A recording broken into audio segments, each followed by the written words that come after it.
요즘엔 뭐 스마트폰 하나만 있으면 스포츠 경기에 돈 거는 거 너무 당연한 일이 됐죠. 그렇죠. 그런데 이제는 그 베팅의 대상이요. 경기장을 넘어서 우리 삶의 거의 모든 영역으로 확장되고 있습니다. 정치나 경제 같은 분야로요? 네, 맞습니다. 뭐 정치인 당선 여부, 특정 기업의 분기 실적, 심지어는 뭐 연준의 금리 결정까지 이런 미래의 불확실한 사건에 돈을 걷는 예측 시장이 그야말로 폭발적으로 성장하고 있거든요. 네, 저도 그 얘기 들었습니다. 2030년이면 이 시장 규모가 1조 달러, 우리 돈으로 한 1,300조 원이 넘어갈 거란 전망도 나오더라고요. 1,300조 원? 정말 어마어마하네요. 바로 그 거대한 흐름이 한가운데로 미국의 대표 핀테크 기업이죠. 로빈후드가 뛰어들었습니다. 아, 로빈후드가요? 네. 이게 그냥 뭐 새로운 사업 하나 추가하는 그런 수준이 아니고요. 자신들의 그 주식 거래 플랫폼에 이 예측 시장을 아예 통째로 통합시켜버리는 아주 대담한 결정을 내렸죠. 그러니까 기존 주식 앱에서 바로 미래 예측에 베팅을 할 수 있게 만들었다는 거군요. 바로 그겁니다. 이게 왜 중요하냐면 단순히 누가 대통령 될까 이런 정치 도박을 넘어서는 거거든요. 예를 들면 뭐 내년 1분기 테슬라 생산량이 특정 수치를 넘을까 아니면 연준이 다음 회의에서 금리를 동결할까 같은 아주 구체적인 경제 이벤트에 직접 돈을 거는 거죠. 와, 사실상 세상의 모든 불확실성을 금융상품으로 만드는 거대한 흐름인 셈입니다. 세상의 모든 걸 거래 대상으로 만든다라. 정말 스케일이 다른 이야기네요. 자, 로빈후드의 이런 행보, 과연 회사의 미래를 완전히 바꿔놓을 신의 한 수가 될까요? 아니면 단기적인 이익에 취해서 브레이크 없이 질주하는 좀 위험한 도박이 될까요? 오늘 이 문제를 아주 깊숙이 한번 파고 들어가 보겠습니다. 우선 로빈후드가 어떤 회사인지 간단히 짚고 넘어가죠. 그 수수료 제로라는 아주 파격적인 정책으로 젊은 투자자들을 주식시장으로 끌어들인 그야말로 해송처럼 등장한 플랫폼이잖아요. 맞습니다. 거기서 멈추지 않고 뭐 골드 멤버십, 신용카드, 그리고 IRA 같은 은퇴 계좌 상품까지 내놓으면서 사업 영역을 아주 빠르게 넓혀왔습니다. 시장 반응도 엄청 뜨거웠고요. 그럼요. 지난 1년 동안에만 주가가 110% 넘게 폭등했을 정도니까요. 그만큼 로빈후드의 성장성에 시장이 얼마나 큰 기대를 걸고 있는지 보여주는 대목이죠. 그런데 바로 그 성장성의 핵심에 로빈후드만의 그 독특한 수익 모델이 있습니다. 그 부분 중요하죠. 겉으로는 수수료가 없는 것 같지만 사실은 사용자들이 거래를 하면 할수록 돈을 버는 구조잖아요. 그렇죠. 뭐 예를 들면 사용자들이 거래를 아주 자주 그리고 공격적으로 할수록 또 돈을 빌려서 투자하는 그 마진 거래를 많이 할수록 로빈후드는 더 많은 수익을 올리게 되죠. 한마디로 투자자들의 투기적인 거래가 활발해야 로빈후드는 돈을 버는 구조다. 바로 그 지점에서 이번 예측 시장 도입이 정말 기가 막히게 맞아떨어지는 겁니다.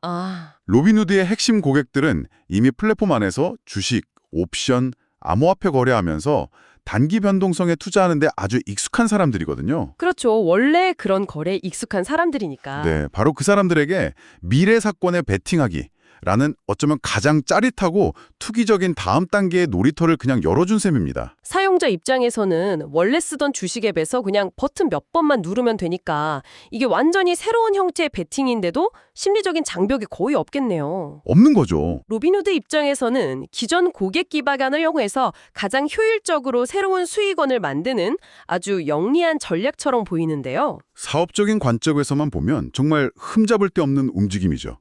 자신들이 가장 잘하는 것, 즉 투기적 성향이 강한 고객들의 참여를 유도하는 그 능력을 극대화한 전략이니까요. 사업적으로는 정말 빈틈이 없어 보이네요. 기존 고객들이 좋아할 만한 걸 정확히 가져왔으니까요. 네. 그런데 문득 이런 생각이 듭니다. 이렇게 투기나 베팅의 이미지를 계속 강화하는 게 과연 장기적으로도 회사의 이득일까? 단기 실적에 취해서 더 큰 그림을 놓치고 있는 건 아닐까 하는 거죠. 바로 그 질문에 대한 답을 보여주는 아주 극명한 데이터가 하나 있습니다. 데이터요? 로빈후드의 총 계좌 수가 약 2,690만 개입니다. 2,690만 개? 네. 미국의 대표적인 대형 증권사인 찰스 슈왑의 계좌 수가 3,820만 개인데 네. 이 숫자만 보면 로빈후드가 정말 무섭게 성장해서 거대 증권사의 턱 밑까지 쫓아왔다고 볼 수 있죠. 그렇죠. 아니 후발주자인데 계좌 수 차이가 그 정도밖에 안 난다는 건 대단한 성과죠. 그럼요. 그런데 이게 전부가 아니라는 겁니다. 아, 그런가요? 네, 고객들이 각 회사에 맡긴 자산 총액, 즉 예탁 자산을 보면 이야기가 180도 달라집니다. 얼마나 다른데요? 로빈후드 플랫폼에 예치된 고객 자산은 총 3,250억 달러입니다. 3,250억 달러? 네, 반면에 찰스 슈왑은 얼마일까요? 한 10배 되려나요? 무려 11조 8천억 달러가 넘습니다. 잠시만요. 11조 8천억 달러요? 조 단위라고요? 네, 11조 8천억 달러. 계산을 해보면 거의 36배 차이가 나는데요.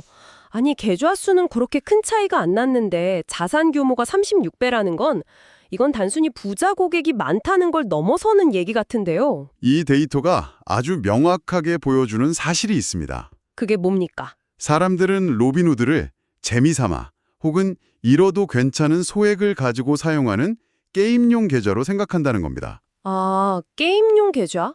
하지만 정작 자신의 은퇴 자금이나 평생 모은 목돈 같은 그야말로 인색이 걸린 돈은 맡기지 않는다는 거죠. 하긴 우리가 기억하는 그 게임스탑 사태 때 수많은 젊은 투자자들이 로빈후드로 몰려가서 세상을 떠들썩하게 만들었지만 그들 중에 자기 은퇴연금을 로빈후드에 넣은 사람이 과연 몇이나 될까요? 거의 없다고 봐야죠. 아, 그 비율을 들으니까 확실히 와닿네요.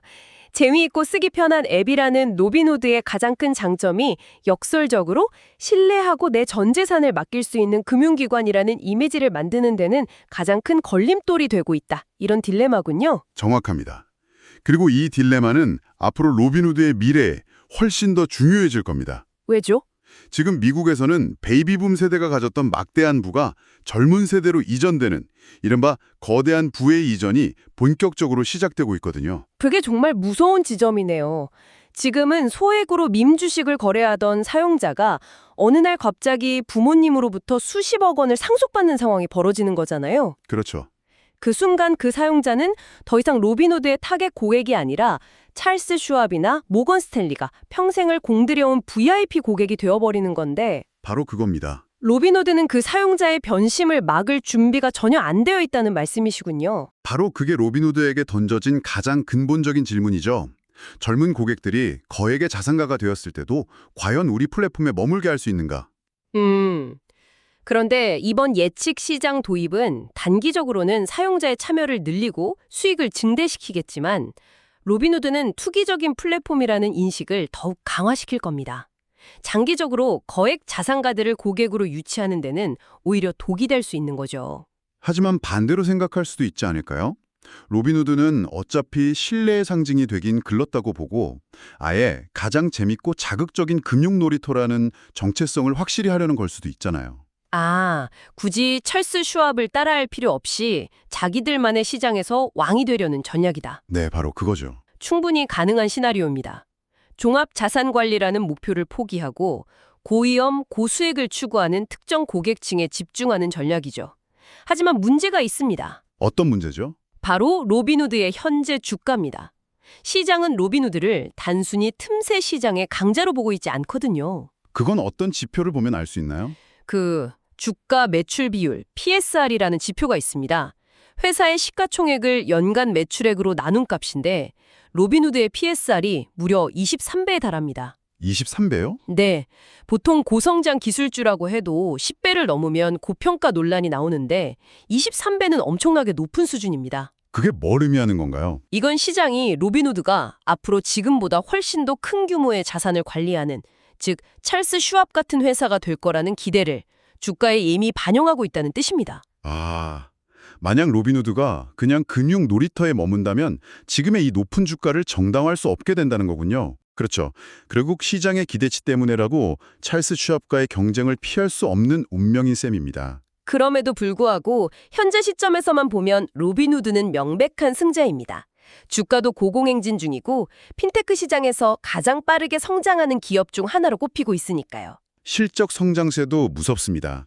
지난 1년간 42억 달러의 수익을 냈는데 시장 분석가들은 여기서 멈추지 않고 올해는 55억 달러, 내년에는 64억 달러까지 수익이 계속해서 늘어날 것으로 예상하고 있습니다. 그만큼 신용카드나 은퇴계좌 같은 새로운 상품들이 계속 성공적으로 시장에 안착하고 있다는 증거겠네요. 그렇습니다. 그리고 이제 예측 시장이라는 새로운 성장 엔진까지 장착한 거고요. 자, 그럼 이걸 전부 종합해보면 그림이 좀 더 명확해지는 것 같습니다. 로빈후드는 투기적 거래를 유도해서 수익을 내는 현재의 성공 공식에 예측 시장이라는 아주 강력한 로켓 연료를 더한 셈입니다. 이걸 통해서 단기적인 성장세를 이어가는 건 거의 확실해 보입니다. 하지만 동시에 신뢰할 수 있는 종합 자산 관리자라는 장기적인 목표와는 점점 더 반대 방향으로 달려가는 듯한 인상도 줍니다. 맞습니다.